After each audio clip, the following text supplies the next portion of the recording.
अंगथुई अंखा त्रिपुरा हानि बगुई, मेरा जो खून है वो तिपरासा का है।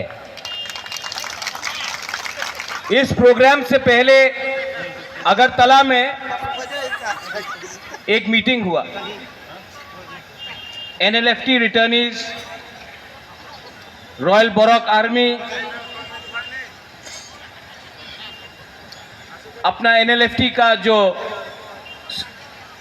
ओवरग्राउंड आया है उनके संग हमारा मीटिंग है। और मैंने उनको यही बात बोला कि जब तक अपना तिपरासा को आपका राजा एक अच्छा कल नहीं देगा, तब तक अलायंस हो या ना अलायंस हो, मेरा सबसे पहले मेरा अलायंस मेरा गरीब तिपरासा लोग है, मुझे किसी का चिंता नहीं है। और जिस दिन आपका राजा डर गया उस दिन आपका राजा मर जाएगा। राजा तिपरासा को प्यार करता है, किसी से नहीं डरता है। अंकेबुनी क्रिया,